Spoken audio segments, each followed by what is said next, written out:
बताया था कि एक बार माता लक्ष्मी ने श्री विष्णु से यही प्रश्न पूछा था।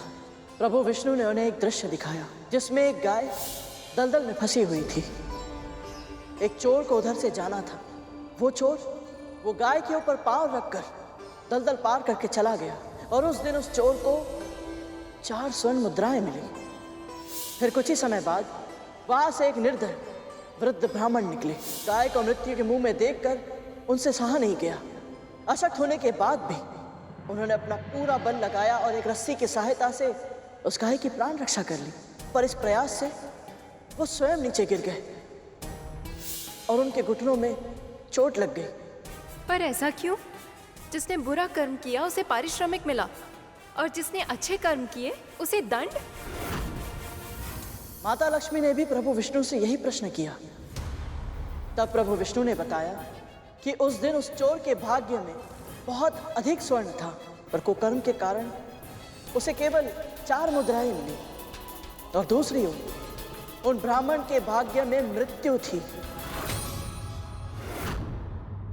पर अच्छे कर्म के कारण केवल एक साधारण सी चोट आई और सामने खड़े यमदूत वापस लौट गए।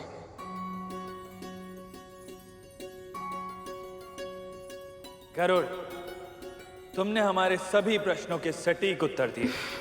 तुम इस परीक्षा में सफल हुए।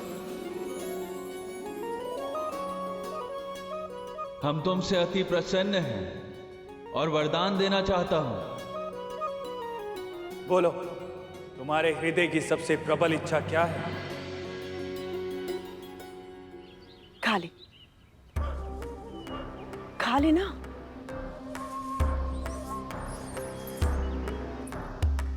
माँ के खिलाने पे भी नहीं खा रहा।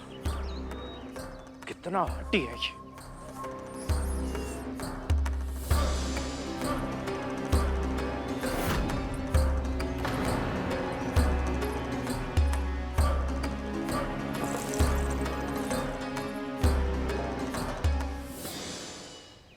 हमारी ओर से छोटी सी भेंट स्वीकार कीजिए और हमें आशीर्वाद दीजिए। ये श्वान ऐसे कैसे खा रहा है?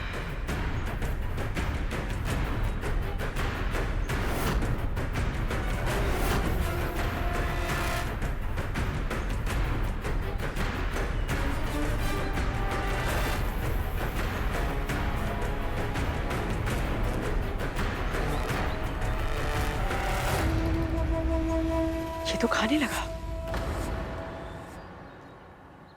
आदेश और विनती का अंतर था दीदी। आदेश सुनते ही मन विरोध करना चाहता है, पर यदि कोई नम्र भाव से विनती करे तो हृदय उसे स्वीकार करके उस बात को मानने की प्रेरणा देता है। ज्ञान बांटने की कृपा ना करे। मैं केवल इतना चाहती हूँ कि मेरे पुत्र शनिदेव के वहां से वापस आ जाए।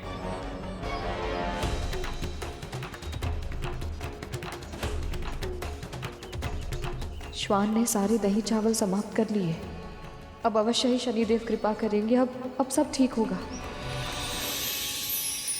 आपने मुझे अपने वरदान के योग्य समझा। इससे अधिक प्रसन्नता की बात मेरे लिए और कुछ नहीं हो सकती देवी। पर इस समय मेरे मन में केवल एक ही इच्छा है कि आप मुझे और मेरे भाइयों को यहां से जाने की अनुमति दें, ताकि मैं बड़ी माँ के दिए कार्य को पूरा करके शीघ्र ही अपने घर लौट सकूं। यहाँ से जाने की अनुमति तो तुम्हें वैसे भी मिल जाती पुत्र। तुम कुछ अधिक, कुछ बड़ा भी तो मांग सकते थे। तुम चाहते तो अपनी माँ की मुक्ति का वरदान भी मांग सकते थे। क्षमा करें देवी, और जो कर्म मुझे अभी करना है मैं उसके लिए चिंतित था, इसलिए माँ की मुक्ति का विचार मेरे मन में आया ही नहीं।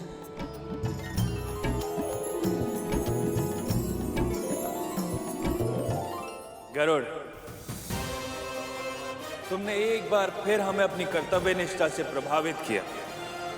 जो पहले नहीं मांगा, चाहो तो अब मांग लो। आपका बहुत बहुत धन्यवाद शनिदेव। पर सत्य तो ये है कि मेरी माँ के लिए उनकी सौगंध को निभाना ही उनका धर्म है। वो कभी अपने वचनों से पीछे नहीं हटेंगी। जब तक बड़ी माँ स्वयं उन्हें दास्ता से मुक्त नहीं कर देती, मेरी माँ अपने आप को मुक्त नहीं मानेंगी। इसलिए यदि मुझे मेरी माँ को दास्ता से मुक्त करवाना है तो मुझे पहले बड़ी माँ को प्रसन्न करना होगा। फिर चाहे ये कितना भी कठिन क्यों ना, इसमें कितना भी समय क्यों ना लगे। तुम अद्भुत हो गरुड़, और अद्भुत है तुम्हारी माँ।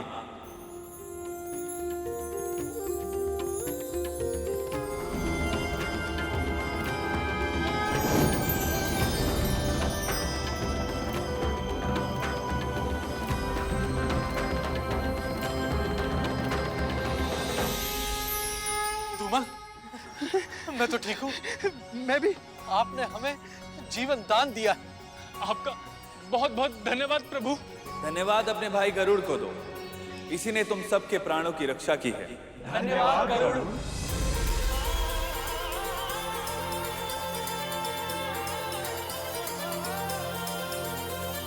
अब आज्ञा दीजिए शनिदेव।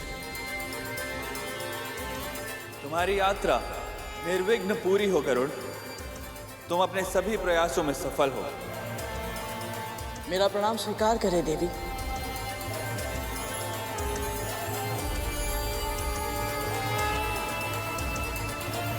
ये तो तुम्हें दृष्टि उठाकर देख भी नहीं सकते, किंतु इनकी ओर से मैं तुम्हारी छवि अपनी आंखों में बसा रही हूँ। आज इनकी कथा को इतने सुंदर रूप से तुमने मेरे सामने प्रस्तुत करके मेरा तो हृदय ही जीत लिया है पुत्र। भविष्य में जब भी कोई शनिदेव की कथा कहेगा, मुझे तुम्हारी स्मृति आएगी पुत्र, और उसका कल्याण होगा। गरुड़, देवी धामिनी का आशीर्वाद अवश्य फलेगा। जब तुम सब मेरे बंदी थे, तब तुम्हारी माओ ने पूरे विधि विधान के साथ मेरी स्थापना की, पूजा अर्चना की, ब्राह्मणों को दान दिए, काले श्वान को भोजन कर। ये उन्हीं की पूजा का फल है जो तुम सभी नाग भाई यहां से सुरक्षित लौट पा रहे हो।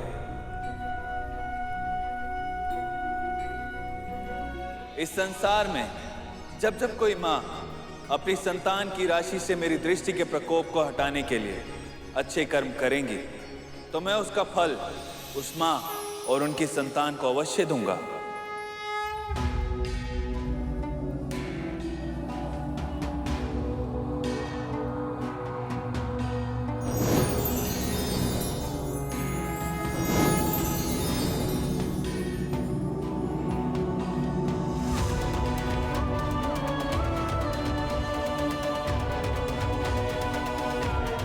जय शनिदेव।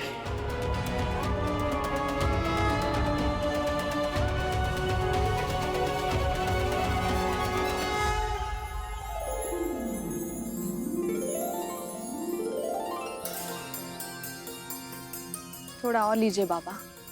बस पुत्री, पेट आवश्यकता से अधिक भर गया है, और पेट से अधिक भर गया है मन। तुम्हारे सद्व्यवहार से आपने और श्वान ने मन भर के भोजन किया। यह अवश्य ही मेरे प्रभु का आशीर्वाद है। आप दोनों ने हमारा निमंत्रण स्वीकार किया, उसके लिए आपका बहुत बहुत धन्यवाद। आयुष्मान भव।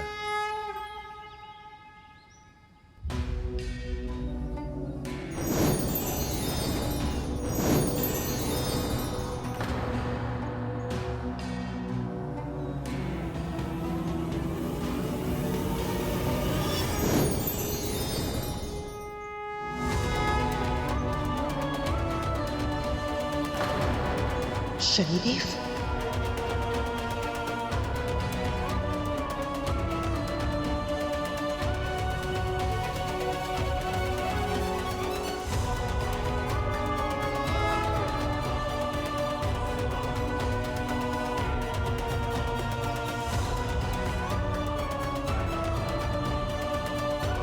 जिस तरह आपने मेरी पूजा की है और जिस तरह आपने अपने पुत्र का पालन पोषण किया है, उससे हम अति प्रसन्न हुए देवी। आपने गरुड़ के तन को साहस, मन को धर्म के सुविचारों और आत्मा को भक्ति से सींचा है, और वो भी तो आपके कहे हर शब्द को प्रत्येक क्षण स्मरण रखता है। उसके हर कर्म में आपके दिए संस्कार दिखाई देते हैं और मुझे पूर्ण विश्वास है भविष्य में आपका पुत्र अपनी मातृभक्ति के लिए जाना जाएगा। भविष्य में आपका पुत्र अपनी मातृभक्ति के लिए जाना जाएगा। भविष्य में आपका पुत्र अपनी मातृभक्ति के लिए जाना जाएगा और वो केवल आपके लिए ही नहीं परंतु समस्त संसार के उद्धार में सहायक होगा।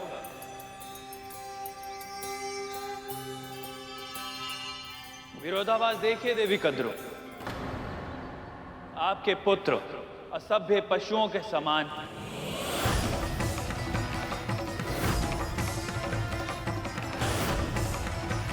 उन्होंने हमारे सैनिकों पर आक्रमण करने का दुस्साहस किया और परिणाम वही हुआ जो होना था। आपके पुत्र घायल हो गए।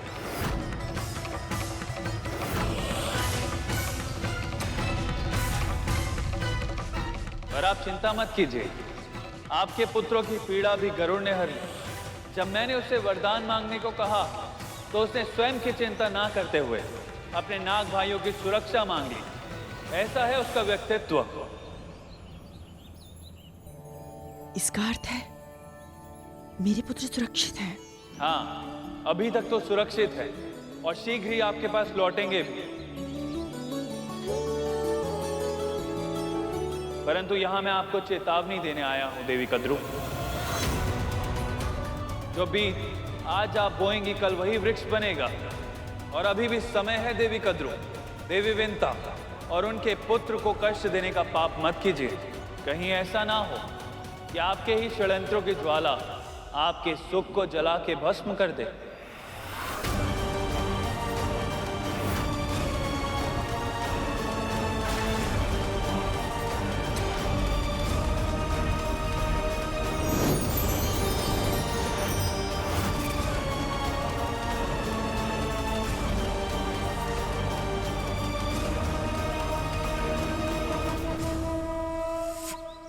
भूतनंदी, जब तुम आहत हुए थे बहुत कष्ट हुआ होगा ना? कष्ट के तो बात ही मत कर तरकोटा। अब जा रहे हैं यहाँ से। शुभ शुभ बोल। ये गरुड़ कहाँ गया? अभी अभी तो यहीं था, फिर किधर गया ये?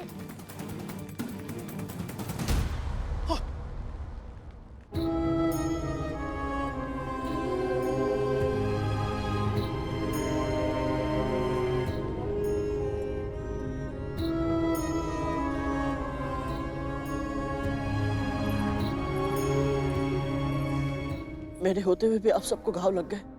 मैंने बहुत प्रयास किया था कि कोई भी चोटिल ना हो, पर मैं असफल रहा। मुझे क्षमा करना मित्र।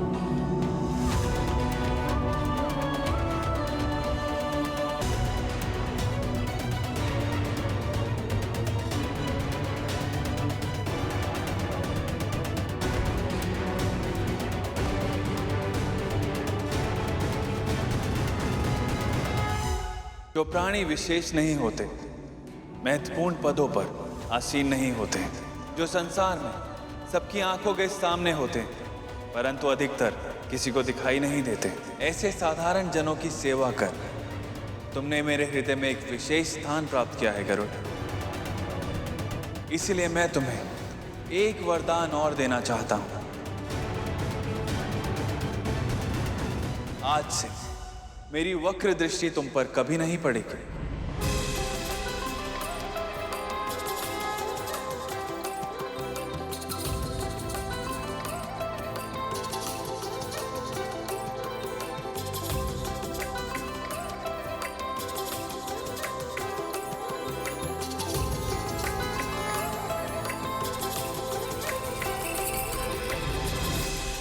दीदी,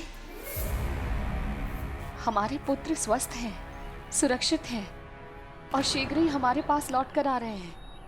स्वयं शनिदेव ने आकर हमें यह आश्वासन दिया है, इसलिए हमें वही करना चाहिए जो उन्होंने कहा है। मुझे क्या करना चाहिए और क्या नहीं करना चाहिए, इसका निर्णय तू सुनाएगी मुझे।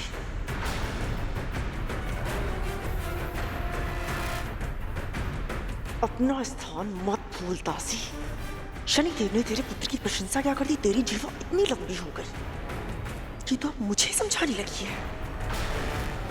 ऐसा नहीं है महारानी। समय नष्ट मत कर और जा यहाँ से। मेरे पुत्रों के स्वागत की तैयारी कर। मृत्यु के मुख से लौट कर आ रहे मेरे वीर पुत्र। स्वागत ऐसा होना चाहिए कि देखने वालों की आंखें धुंधली हो जाएं। जी।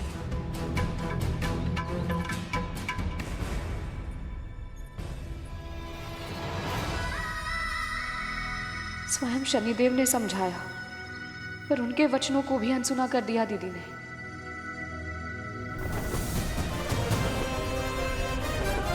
गरुड़, अब कहीं और मत भटका देना हमें। सीधा चलना और कहीं पर भी मत रुकना। हाँ, सीधा सूर्य लोक पहुंचकर ही सांस लेना, समझे या नहीं?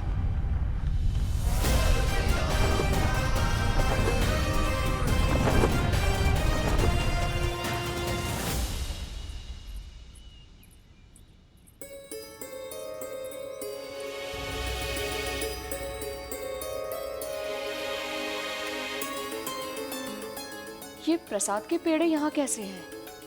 तुम दोनों ने प्रसाद नहीं लिया? हम सब तो प्रसाद ले चुके। ये महारानी कद्रू और उनके पुत्रों का है। दीदी से इतनी बड़ी चूक कैसे हो गई? पूजा के बाद प्रसाद ग्रहण ना करने से देवताओं का अपमान होता है। पर शनिदेव ने उन्हें चेतावनी दी थी। हो सकता है उसी के कारण वो चिंता में डूब गई हूँ और उन्हें प्रसाद का ध्यान ही नहीं रहा हो।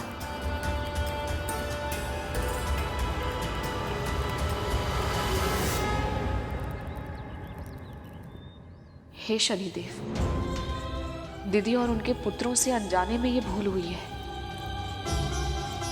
उन्हें क्षमा कर दीजिएगा।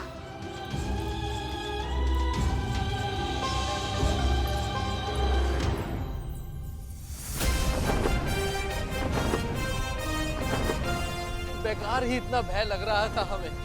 पहले पता होता कि शनि महाराज अपनी स्तुति सुन के इतना प्रसन्न हो जाएंगे, तब तो मैं आते ही उनके सामने उनकी प्रसन्नता के फूल बांध देता है।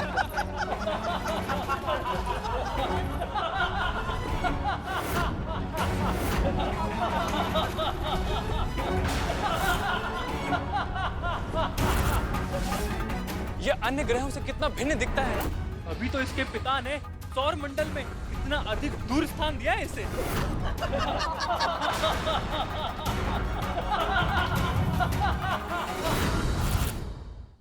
ना रंग है ना रूप है, कितना कुरूप है। मैं तो ये सोच रहा हूँ ऐसे व्यक्ति को इतनी रूपवती पत्नी मिल कैसे गई।